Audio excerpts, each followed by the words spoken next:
selain Gunung Pangrango, di situ ada banyak gunung-gunung lain yang ikut menunjukkan eksistensi. Kalau kita gambarnya seperti awan. Awan itu semuanya hitam. Bahkan saat letusan, getarannya akan terasa ke Jakarta. Di skala 7. Ini jelas sekali. Dan kalian kalau udah bilang jelas, pasti itu akan terjadi. Bukan samar-samar, ini jelas. Tahun ini adalah tahun di mana banyak orang yang menjerit, banyak orang yang menangis.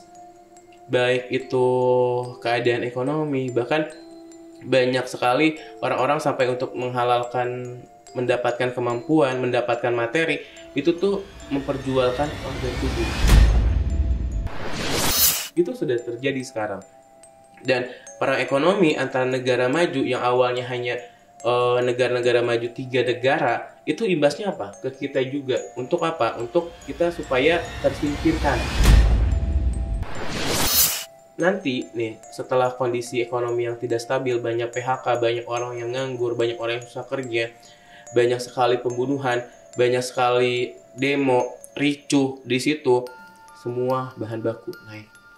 Semua orang tertekan. Perusahaan-perusahaan dari luar banyak yang gagal. Investor-investor dari luar banyak yang gak jadi. Itu akan terjadi.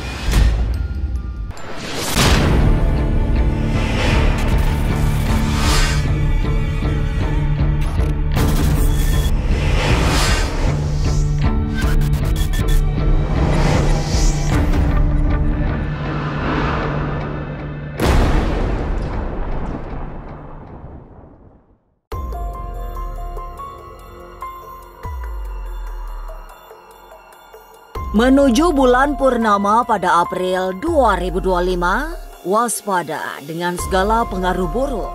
Sebab tanda-tanda bencana dan segala kesulitan hidup diterima Mian yang dikenal sebagai seorang indigo. Bencana alam belum mereda, sementara krisis ekonomi sedang mengintai. Mian juga mendapatkan sinyal yang semakin jelas bahwa Gunung Pangrango di Jawa Barat akan meletus.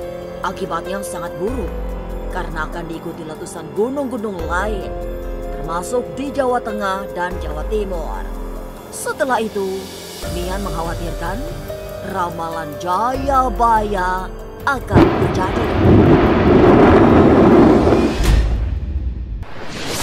Lantas benarkah pemerintahan Presiden Prabowo juga akan digoyang banyak demo besar? Tapi mungkinkah kerusuhan massal pun bakal terjadi?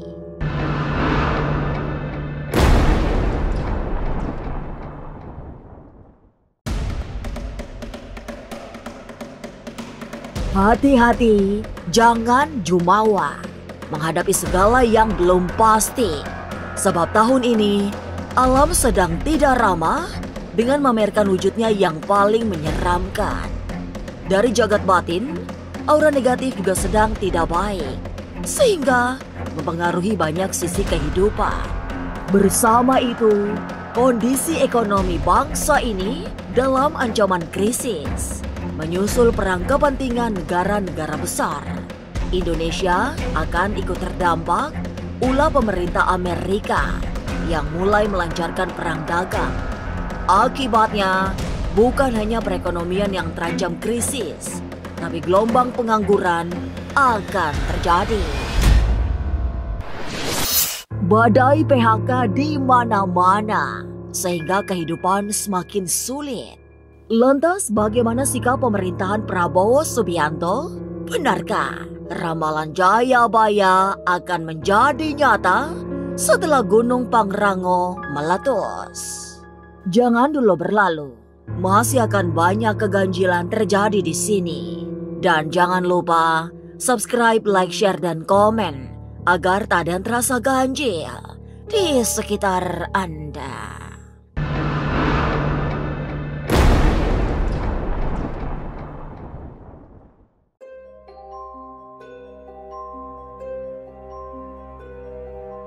Mendekat ke pekan kedua bulan April, bersiaplah menghadapi segala yang tidak menentu. Semua mengarah ke kesulitan yang memaksa untuk waspada. Alam sedang berada di puncak bahaya dengan menunjukkan visualnya yang menakutkan. Tanda-tanda bencana mengerikan diterima Mian yang dikenal sebagai seorang indigo. Bakal terjadi dalam waktu tidak lama lagi. Gempa besar menurutnya akan mengguncang Jawa Barat. Skalanya mencapai 7 magnitudo. Belum lagi ancaman gunung meletus yang sudah dimulai terlihat sinyalnya diberikan oleh Gunung Pangrango. Pesan yang ditangkap Mian bukan lagi samar, tapi sudah sangat jelas letusan gunung di Jawa Barat mengancam akhir tahun ini. Kan Mian bilang waktu tahun kemarin, ini jika bergantinya kepemimpinan, itu yang akan merayakan itu elemen tanah. Nah, sebentar lagi menuju akhir tahun itu akan adanya terjadi gempa di Jawa Barat. Mungkin sekarang udah terjadi nih Gunung Pangrango yang sudah erupsi dan udah bergetar beberapa kali. Ini gambaran jelas sekali. Kalaupun banyak teman-teman yang nggak setuju atau apa-apa, ini akan terjadi letusan. Bahkan saat letusan getarannya akan terasa ke Jakarta. Di skala 7. Ini jelas sekali. Dan Mian kalau udah bilang jelas, pasti itu akan terjadi. Bukan samar-samar, ini jelas. Parade bencana alam diramal terjadi setelah Gunung Pangrango di Jawa Barat meletus.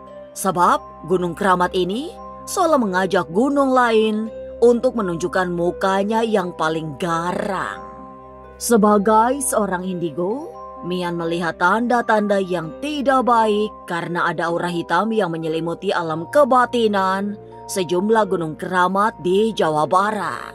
Selain Gunung Pangrango, di situ ada banyak gunung-gunung lain yang ikut menunjukkan eksistensi dan akan ada ledakan gunung lain. Jelas sekali karena auranya hitam sekarang. Jika dilihat dari, kalau kita gambarnya seperti awan itu semuanya hitam dan dihirup oleh elemen tanah yang membuat kayak mereka tuh tidak nyaman. Bahkan sebentar lagi juga akan ada getaran skala 5 di Jawa Barat. Gunung-gunung di Jawa Barat seperti menjadi komando untuk gunung lain di tanah Jawa. Sebab setelah Pangrango beraksi menunjukkan eksistensinya yang lama terdiam, akan diikuti aksi-aksi erupsi gunung-gunung lain. Setelah gunung, yang ikut bergejolak adalah lautan.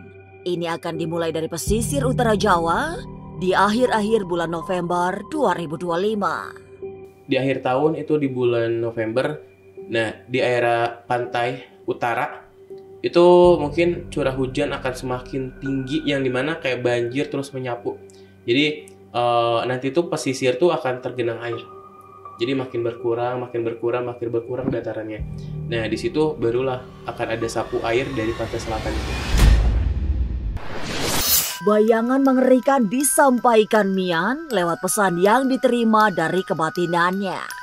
Bencana yang berasal dari sapuan air bah dari laut bakal menenggelamkan banyak pulau, terutama tanah Jawa. Lalu benarkah ada bencana yang lebih menakutkan dengan dampak sangat besar? Ada Megatrust. Sekarang dia sudah berkeliling. Kalau Mian tuh bilangnya itu cacing tanah, dimana ada sebuah lingkaran cacing tanah tersebut memutar, bergerak dari selatan, utara, timur, terus memutar. Jika dia sudah berkumpul, udah bangun si cacing tanah, bergerak semua, getarannya sudah melingkar, itu maka yang ditakutkan adalah akan ada kayak dibelah gitu. Makanya ini Mia sampai kepikiran kayak apakah ini dulu ramalan Jayabaya yang Jawa Barat itu akan terbelah. Nah, semoga itu nggak terjadi. Tapi Mia lihat gambarannya akan adanya belahan elemen tanah yang dimana menjadi sebuah lautan karena getaran dan karena itu tsunami tadi. Bencana masih menjadi momok paling mematikan. Meski bencana ekonomi juga tak kalah menakutkan. Tapi benarkah dampak perang dagang global, Indonesia akan mengalami krisis ekonomi. Mungkinkah dampak terburuknya terjadi demo besar-besaran hingga munculnya banyak tindak kriminalitas? Jangan kemana-mana, tetap subscribe, like, share, dan komen agar tak ada yang terasa ganjil di sekitar Anda.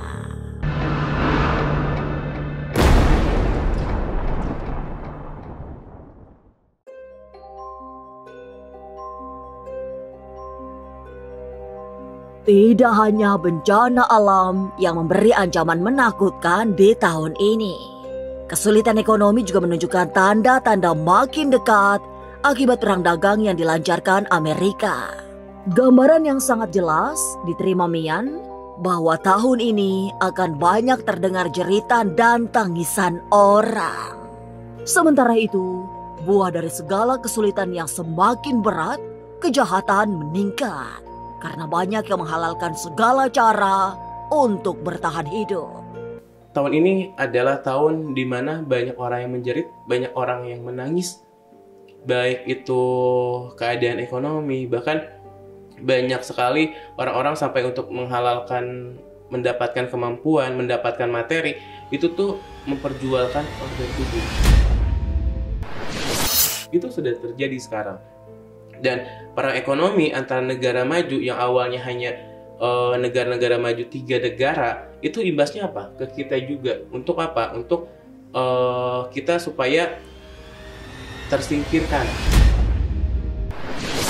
Gelombang kesulitan akan segera datang tanpa memberi banyak kesempatan untuk mempersiapkan diri. Semua orang seperti tidak memiliki jaminan untuk mendapatkan jaminan hidup, sedangkan pekerjaan makin susah diakses, terutama orang kecil. Bersama itu, banyak perusahaan bangkrut hingga badai pemecatan terjadi secara besar-besaran. Kebangkrutan moral juga ikut terjadi sebagai dampak persaingan hidup yang kian kasar.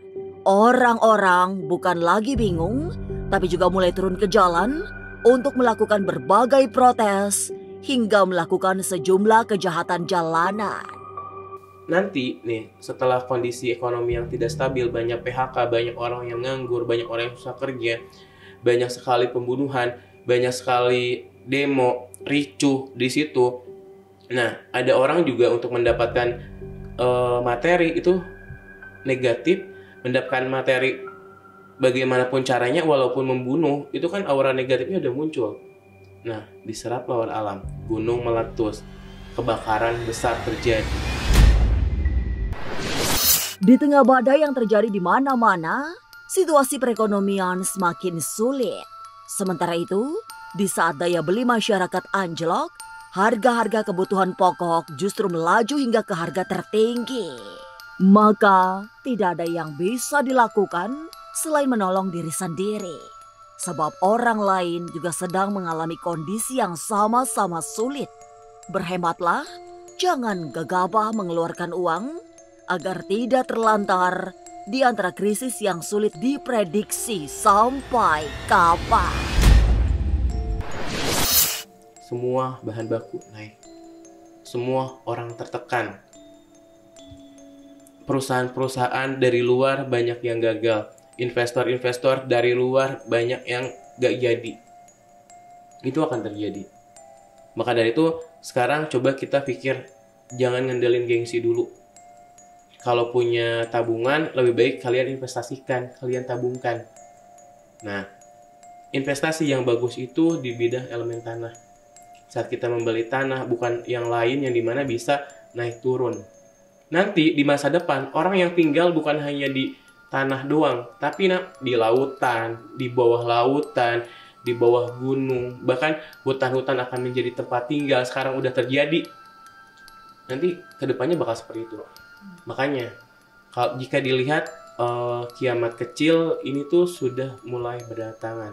Sosok negatif kalian bilang Dajjal, anak-anaknya sudah mulai keluar. Krisis ekonomi sedang terjadi. Setidaknya segera terjadi setelah kondisi perekonomian global mengalami guncangan. Lantas, apa yang akan terjadi pada Indonesia. Benarkah pemerintah juga sedang gamang menentukan langkah? Jangan kemana-mana, tetap subscribe, like, share, dan komen agar tak ada yang terasa ganjil di sekitar Anda.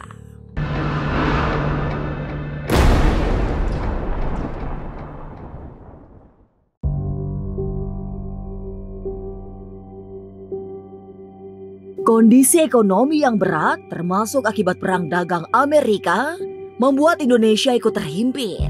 Pemerintahan Presiden Prabowo Subianto yang baru mendekati setengah tahun berada dalam posisi sulit. Kekecewaan akan muncul lebih masif hingga menimbulkan banyak demonstrasi dan protes-protes keras. Apalagi fenomena korupsi besar-besaran terus bermunculan. Saat ini, dalam pandangan batin Mian, Prabowo sedang berpikir keras membuat semua selaras. Pak Prabowo itu sekarang kayak dia tuh masih berpikir kayak dia masih kurang puas dengan diri dia. Karena saat dia terpilih dia punya tanggung jawab yang besar, sampai sekarang kayak dia pengen ngebuktiin yang terbaik, tapi takdir berkata lain gitu. Ya kita hanya manusia, hanya bisa menjalani, dan terpaan angin besarnya itu mulai datang. Ya dia sekarang di posisi kayak sedang banyak banget pikiran kayak kedepannya harus seperti apa, dan kayak bawahan-bawahannya juga di situ banyak bawahan-bawahan yang nggak baik. Kemungkinan ini akan terjadi di mana upgrade sistem pemerintahan sekarang. Pemerintah Indonesia memang harus menghitung langkah yang benar agar tidak terjebak dalam kesulitan-kesulitan lebih besar di tahun-tahun mendatang. Sebagai seorang indigo, Mian menengarai bahwa tahun ini merupakan tahun penentuan. Sehingga hitung-hitungan strategis harus dilakukan. Sebab jika salah langkah, bisa berakibat buruk di masa berikutnya. 2025 itu tahun penentu yang dimana kita bisa gagal atau kita bisa sukses di situ. Dan tahun penentu itu banyak orang yang dimana kayak dalam hidupnya itu harus mengambil keputusan antara kegagalan atau kesuksesan. Maka dari itu saat kita mempunyai keputusan dan menuju kesuksesan itu caranya kotor, lebih baik jangan diambil. Karena apa? Kita akan gagal nanti di tahun depan. Bahkan bukan hanya kegagalan, karma yang tinggi, karma yang banyak itu akan ada di tahun depan. Hitung-hitungan strategi pemerintah akan menentukan kegagalan atau keberhasilan di masa depan. Sebab tahun ini merupakan tahun penentuan. Sedangkan kondisi global sedang gamang akibat perang dagang yang mengguncang semua negara di dunia. Apalagi Indonesia juga harus menghadapi masalah-masalah dalam negeri yang tak kalah pelik selain ancaman-ancaman bencana alam. Tapi mudah-mudahan Tuhan melindungi kita semua sehingga tidak terjebak dalam kondisi yang makin buruk. Inilah Ganjil yang akan menguak berbagai misteri di alam nyata dan tak kasat mata. Sampai jumpa pada episode selanjutnya dengan kisah-kisah ganjil setiap hari Senin, Kamis, dan Jumat pukul 5 sore. Tapi sebelumnya, jangan lupa subscribe, like, share, dan komen agar tak ada yang terasa ganjil di sekitar Anda.